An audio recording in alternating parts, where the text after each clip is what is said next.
Então, assim, essa é a realidade, né? Agora, com essa nova taxa de asilo, você tem que pagar $300 ou 600, caso você tenha mais de 25 funcionários, né? Mas... Para quais processos é necessário? Então, I-129 e I-140. Então, um E2... Também. L1 também. Isso, assim, né? O E2 é importante mencionar que isso considerando que a pessoa está dentro dos Estados Unidos. Tá. Se o E2 for feito de maneira consular, como 99% dos casos são, aí não tem a taxa de asilo, porque o processo consular não entra nessa regra de aumento de taxas, tá? Isso é outra história.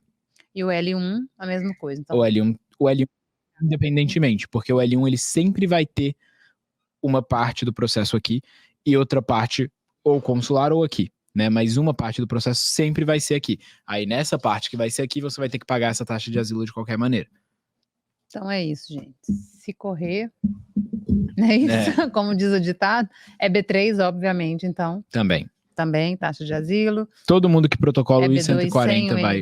Todo mundo que aplica o I-140, então agora... vai ter que pagar a taxa de asilo, a não ser que seja uma non-profit, né? Uma organização sem fins lucrativos. E aí, tem uma questão também... O O1 também? O O1 também, I-129. O I-129.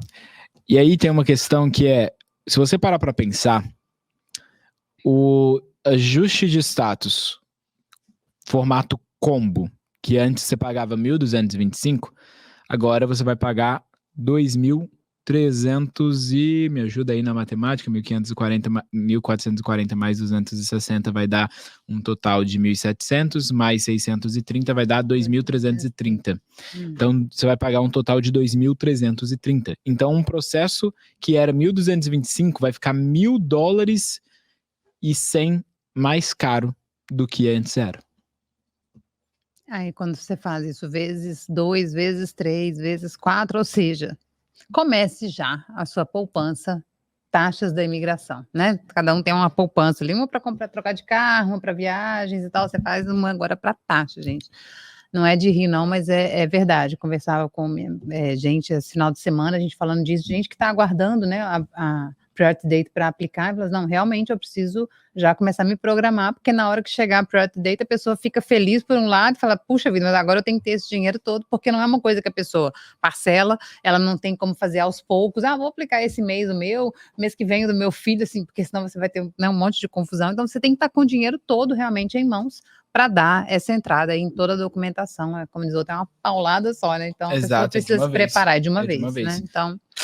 realmente, né, é algo bem puxado mesmo, e eu imagino que exige mesmo uma organização o valor, financeira. dependendo da família, do tamanho da família, é o valor de outro processo, né? Assim, o valor que ela pagou de honorários ou até mais. Sim. Por isso, gente, que é muito importante você ainda ter mais consciência de que se alguma empresa com um legado questionável te oferecer asilo, né, pergunte para um advogado de imigração se você é elegível ao asilo.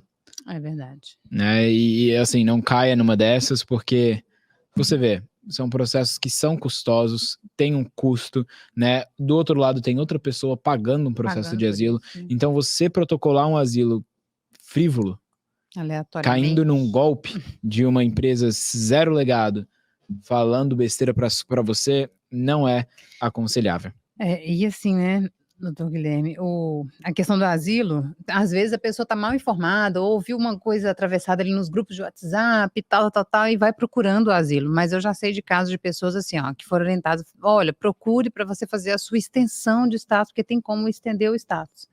E aí a pessoa falou, oi, eu gostaria de fazer a extensão de status com você. O cara, não vamos fazer a extensão do seu status. Afinal de contas, você não vai conseguir trabalhar, você não vai ter documentação, você não vai ter um social. Você não quer ter um social? Não, então eu tenho algo muito melhor para você. E às vezes nem fala que é o asilo. Eu tenho um visto para você que vai te dar autorização de trabalho, que vai te dar social e que custa X. Gente, se você está chegando, você não entende nada, é claro que você vai cair numa abordagem dessa. Só se você não fosse muito inteligente. Falar, eu quero um negócio que me dá autorização de trabalho ou que não dá. Eu quero que dá, obviamente, só que a pessoa não sabe que ela está entrando numa fria para depois ter que consertar esse status lá na frente, enfim.